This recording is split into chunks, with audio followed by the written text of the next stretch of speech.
great power comes great responsibility. When you're drawing some of the great icons of DC Comics, the Batman and Supermans, that's the theme of the talk. But let's just talk a little bit about yourself as well, because you have drawn many of these characters, the Batmans and Supermans.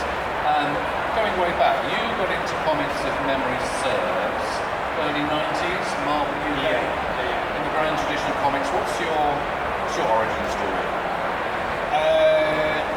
Depending on how far you want to go back, I guess I did the same as everybody did in terms of I was a young kid who wanted to draw comics and then was told by everybody, that's never going to happen. So I kind of, I went and I wanted to be everything in school, and after I did school and realised I couldn't be any of those things. I couldn't be an RAF pilot, I was never going to play cricket for England. It's funny, because I always wanted to be an astronaut, and really? When you were 12, what else would you want to be? Exactly. And I did actually, as far as applying when I was 18, I think, and the first question was something like, how many thousand hours flying experience do you have? So that kind of cool, isn't it? So then I stayed on in the sixth form for a couple of years, trying to kind of stave off the inevitable decision, and then finally had to get a job and started carting my portfolio down to London to Marvel UK, where it was a very fortunate time because Marvel UK were just about to go on this journey of creating their own characters and properly fleshing out UK arm of the Marvel universe. And so I was very, very fortunate to pick up something in that prospect. So I had Motor Mouth and Kill. Then moving on from there, what's your next step into comics? Bobby Chase called to see if I wanted to be Hulk with Peter David, because the Image thing was happening, and Jim and Todd and everybody else were going and forming their own company. So there were vacancies happening at Marvel. That was with Peter David.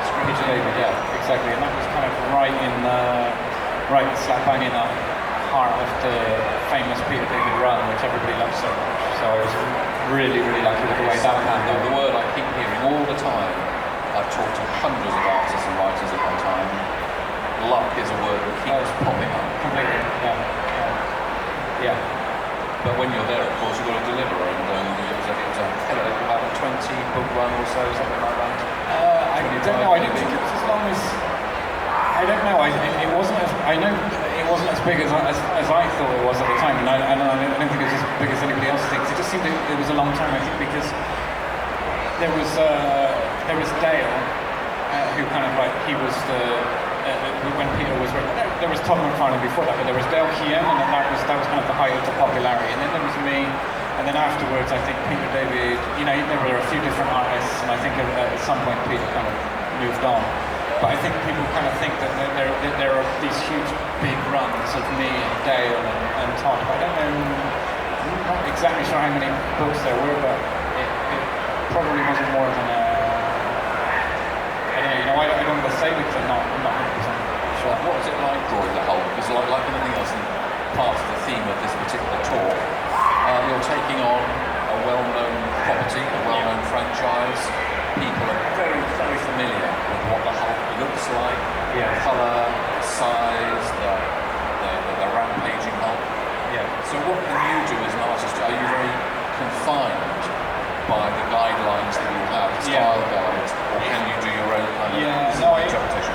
Well, I was a big Hulk fan, but I liked kind of Savage Hulk, and I was plopped into the middle of the run when he was Smart Hulk, and I immediately started with my first few pages. I was doing something kind of more traditional, and they said, no, this is not how Hulk is at the moment. Hulk is kind of halfway.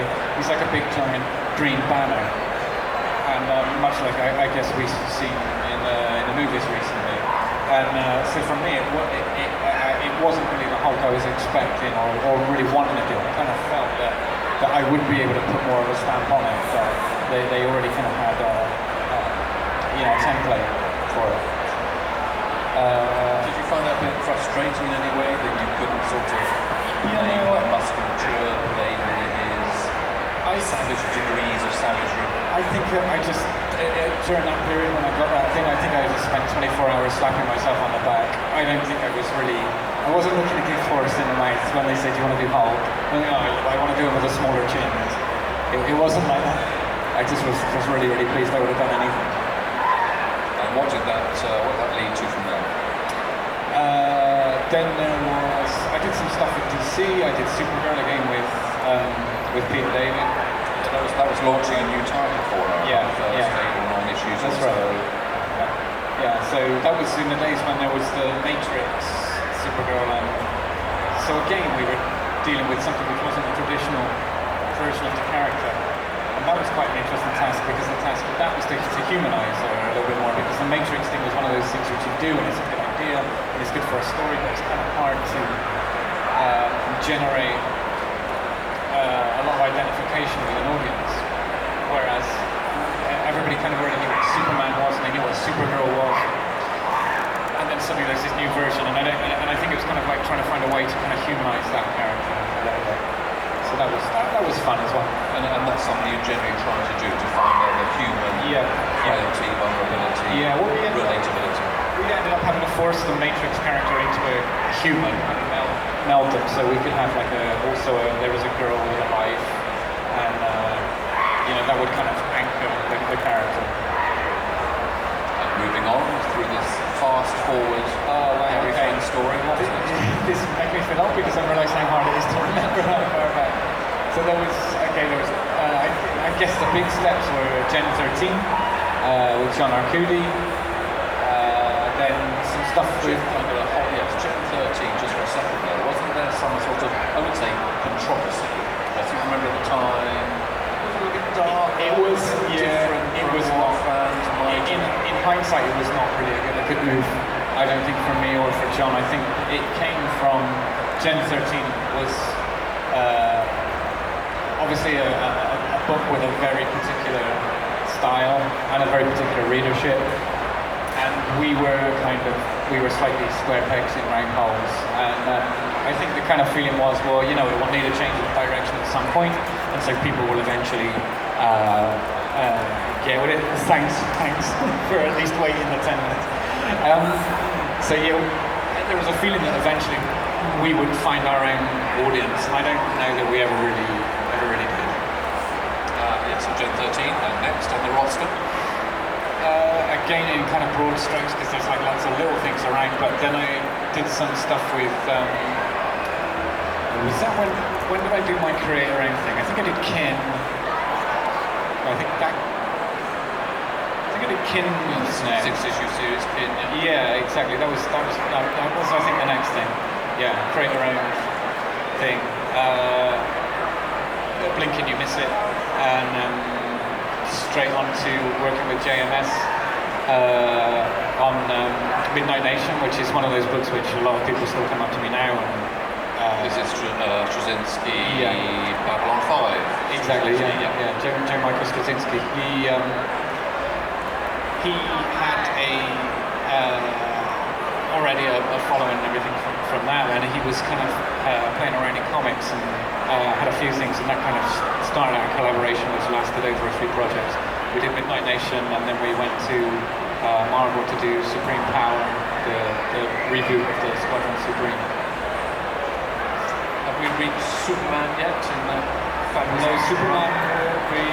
When I was during that time at Marvel, during that period, I did Avengers with Jeff Johns for a couple of issues. And then Jeff went to DC, and periodically would just check in and say, when are you free to come and do something at DC? And I was under contract with Marvel at that point. And then when I had the opportunity, I went to DC, and that was when Superman happened. We started speaking a little bit about Superman before that point, but this is probably bringing us into the theme of the discussions today, the idea that you've got an iconic character and you have to have the archetype. Yeah. Probably the most valuable comic property there is. And sadly probably one of the most misused. Sometimes over the years. Dull as well. Yeah. So you had a real challenge there to do something, because you did that little run in Action Comics with Brainiac, and also this an Origin series, if I recall. Yeah, we did some in Action Comics. Yeah, we did 2 storylines in Action Comics, and then we did the Secret Origin. So what is it like when you're taking on a DC icon like Superman? How do you reboot, refresh, put your own creative standpoint? How do you even start that process? I think the thing with Jeff is, I think Jeff's particular gift for, particularly with DC characters, is he's got an understanding of what those characters are at heart, right in the centre of the character, the kernel, the thing that's made them last 75, 80 years. And so Jeff has kind of this ability to strip away some of the accumulated, to try to possibly not the most polite way of putting it, but some of the things which accumulate on a character decade after decade after decade, they go down roots, and it's not always a right, not always the right way for them to go, but at heart there's still something there. And I think Jeff kind of, he has a massive talent for being able to find that thing and clean it up, polish it up, and relaunch it. He did the same with Green Lantern. I love the sense of still that kid from Smallville, that journey from small town to the big city, finding yourself, growing into your skin, really. And that's Superman all over, it seems to me. I think that something like Superman, because so many people have no interest in comics and no real interest in Superman, think they know what Superman is, and you get things like the Kill Bill thing with Tarantino, and it seems to be, people talking about a character which they plainly have no knowledge of or understanding of. And it just got to that point, I think, where Superman had just become just diluted to the point that it just wasn't working in any kind of form.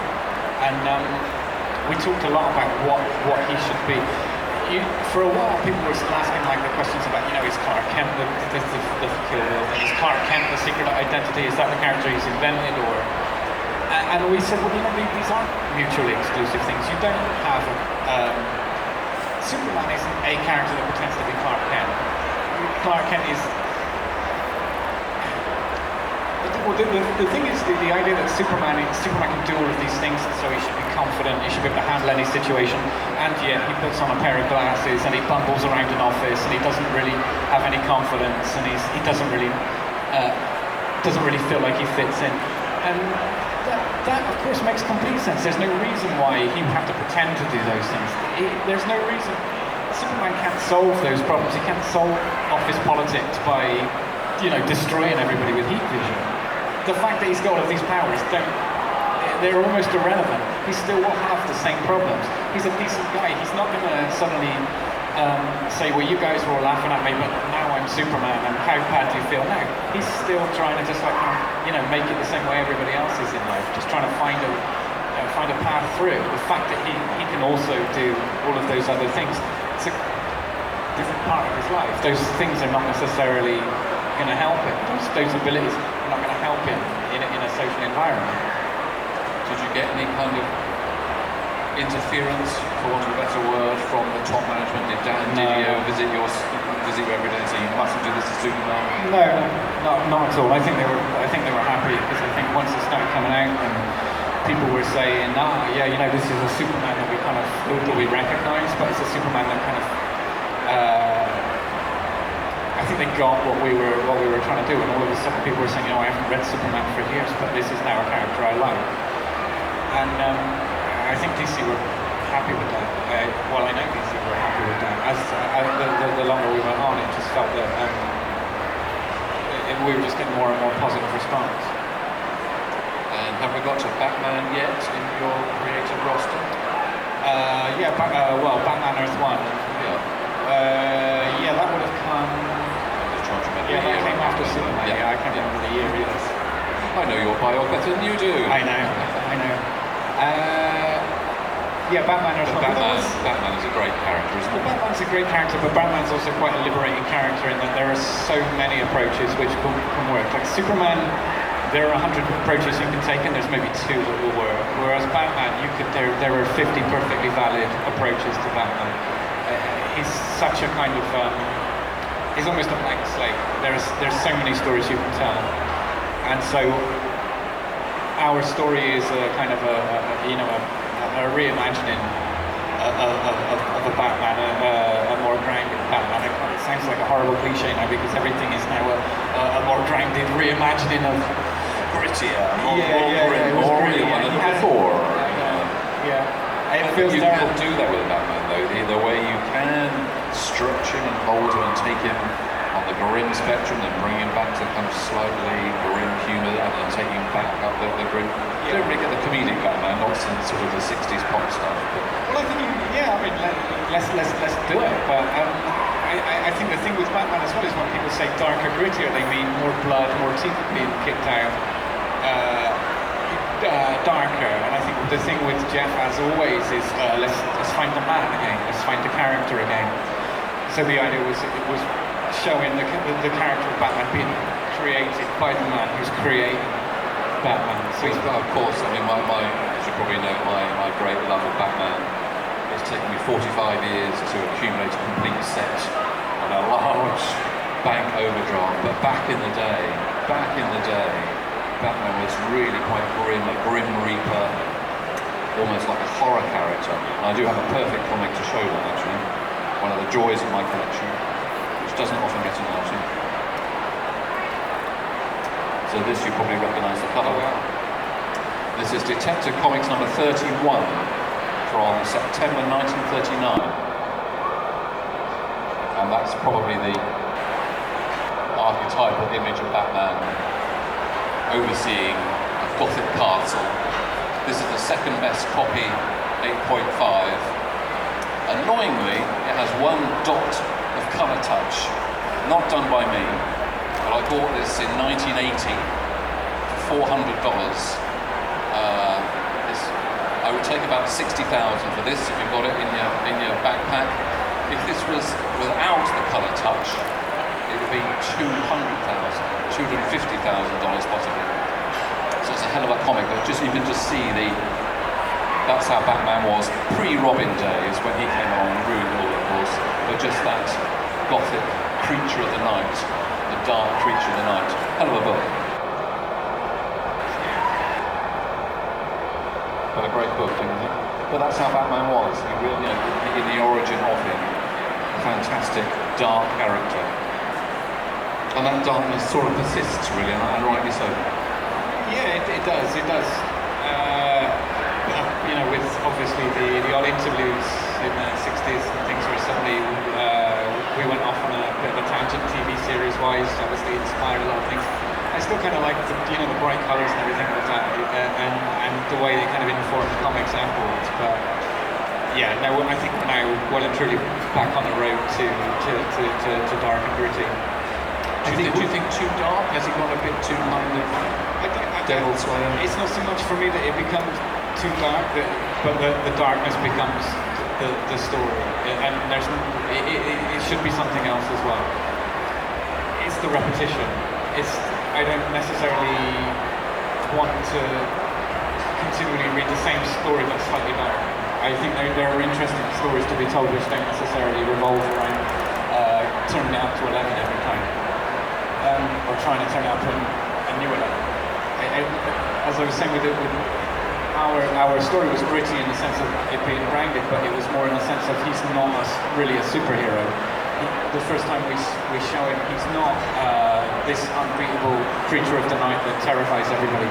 He's a guy in a batsuit, and he's learning what it is to be Batman. So it's gritty in that sense, in terms of you can hopefully feel a kind of a reality to it, but not gritty in the sense of it being dark and rough, just in the sense of it being unformed, unpolished. And of course, one of the great joys and strengths of the Batman canon, the villains. I mean, the Joker is possibly one of the greatest comic book creations by one, and it's been reimagined so many times. Have you ever drawn the Joker? I can't remember. Yeah, we had Joker featuring in Doomsday Clock recently, so... Oh, that's right, of course, we'll talk about that in a minute. So I'm not sure. But he hasn't appeared yet in this one. So this is my favourite comic book cover of all time, probably the best Joker cover there is, with a classic Colt 45s from November 1942. Stunning cover. I'll show the camera there, maybe it's a bit glary, but the double sort of Colt 45s. So I bought this last year, New York Comic Con. Had to sell a whole bunch of stuff. It was a bargain, $46,000. 7.0 white pages, so it's the highest graded white pages. Hell of a comic, and the one I've been after for a very long time. But this is a kids' comic, a 10-cent kids' comic back then. Pretty damn scary when you think about it. And there was no sort of comics code authority back then. That didn't come in until the 1950s. But back then, pretty much, there was a lot of violence, a lot of gunplay, and Batman and Joker would just knock 7 pounds out of each other. You could hold it for a few seconds. So, don't drop it. Don't drop it. But a hell of a comic. Don't put your money into banks and stocks and shares. Waste of time, money. Comic books is the only place. I've already offered 70,000 for it, and I've turned it down. Put your money into Batman comics. You can't go wrong. But it's the power of the characters, isn't it? It's just the absolute power of the characters, and the Joker really is one of the best. Have you seen the movie? Have you seen the Joker? I haven't seen it. I live in Italy, so I'm waiting to see it in original language, so I don't want to see it dubbed. It's really good. It's really good. There's some films I watch dubbed, and then some films I think, I'll wait. I'll just show one more comic while we do another Joker cover. This is the second best Joker cover. Detective number 71. They love these kind of weird fantasy giant jokers looming over Batman. And this is a mere baby compared to the others. It's about 15,000. But again, it's a very, very popular cover. And again, if you've got some spare cash, put your cash into comics. You just can't go wrong. And this is the first public outing of this one. It's a lovely book.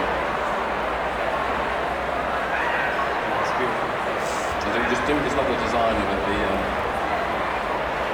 synergy between Batman and the Joker, and how huge and monstrous, but in this maniacal comic way, that the Joker looms large. And again, these are 75-year-old comic books. It's quite extraordinary. Quite extraordinary. Very nice. And I just sit there with my jam sandwich and my glass of milk, reading these to my heart's content.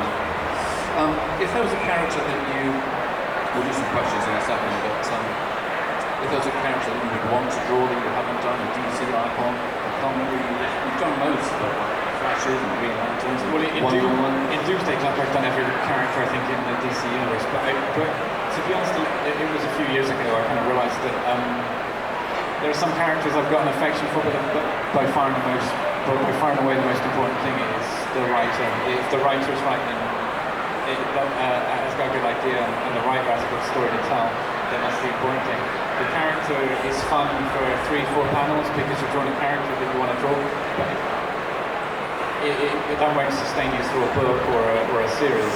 You need to be enjoying the story. So for me, it's far more important that a writer is telling the kind of story that I want to draw. How does that work with you? Do you seek out a writer? Or do you have a phone around the booth saying, hey, I've got this idea? How does that work? How do you get that team that works for you? Because the last few years I've been working with Jeff, so before we kind of jump onto the next project, we talk before and we kind of hash things out, what we want to do with something, where we want to go, whether there's an interesting idea or a possibility. So I kind of know what we're going in, but I mean, I've been very fortunate because Jeff and I have we have a good relationship. We want to tell the same kind of stories. We want to hit the same kind of tone. We want to be doing stories which are based around the humanity of the character, where you're exploring the character. And yeah, it just works well. We just mesh together stylistically. It's a lucky find when you find a partner like that. Very much. And just to bring things right up to date before we go to some questions, Doomsday Clock.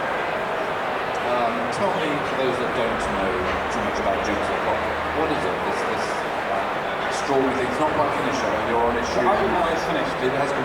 But the last issue comes out in issue 9 is out. I think it's next month. No, issue 9's been out for a while now. Issue 11's out. 12 comes out in December. I think December the 18th. But my part in it is finished now. They're just going over dialogue and things like that. Just tying it all together. What is Doomsday Clock? How does the Joker meet Dr. Manhattan? What's going on? Yeah, Doomsday Clock. Okay, Doomsday Clock is possibly the most arrogant idea that anybody has ever had in comics, which is let's do another Watchmen book. So yeah, Jeff had this. I think probably this has kind of been an elephant in the room at DC for a long time. Yeah, when are we eventually going to do this with these characters? And Jeff and I were talking, and Jeff said, "Listen, I've got this idea," and he started laying out a scene. And it was a Batman scene. And then all of a sudden, he said something, and then he turns around, and there's Rorschach. And I was completely taken by surprise. And I said, "Yeah, wow, that's really cool." And he says, "Yeah, would you be interested in doing it?" I said, "No chance, absolutely no way." And he said, "You know, why not?" It's because, DC Universe meets Watchmen Universe. I just didn't like the idea at all. I could imagine all of the kind of motivations for doing something like that, and they were not anything which I was particularly keen on. So Jeff kind of said, okay, I'll go away and I'm going to think about this. And he came back, and then he would say, "Well, I've got another idea, we'd do this and we'd do that." And he was gradually putting things together to a point where we had a conversation, and it was shortly after Trump had come in, and a lot of things that Jeff had spoken about all seemed to kind of like slide into place in terms of broader themes, in terms of society, and what he wanted to address about the DC universe, and indeed comics post-Watchmen in general, because everybody knows Watchmen has had a profound, long-lasting effect on comics in general, and not always the healthiest effect. And when I say that, I don't want anybody to be confused into thinking that I'm criticising Watchmen. It is the finest comic that's ever been made. But the amount of people that have come later and been unable to stray from the effects of Watchmen has, I think, had a negative effect overall on comics. So there were things about going back and almost trying to bring everything a little full circle, try and bring the DC universe, find the thing which makes the DC universe interesting and inspiring, and try and find a way that kind of almost kind of you can use that juxtaposition of the two universes to say something about comics and how comics can be different. Not every comic post-Men has to be a post-Watchmen comics. We can still find some things, and we can push back a little bit, and we can say that you can still have stories with characters based around hope, and they can still be heroes, and the message doesn't always need to be at the heart there's of every hero there's a flawed person. There can be genuine heroes, and so it kind of started to instead of it being a book about the Watchmen universe meeting the DC universe, it started to become more about an idea. And a reaction to an idea, a reaction to the Watchmen effect, and so then it became interesting. And at some point, I said, "Yeah, okay, yeah, I'm in." Once there was a reason to do it, or anything that big, there needs to be a reason to do it.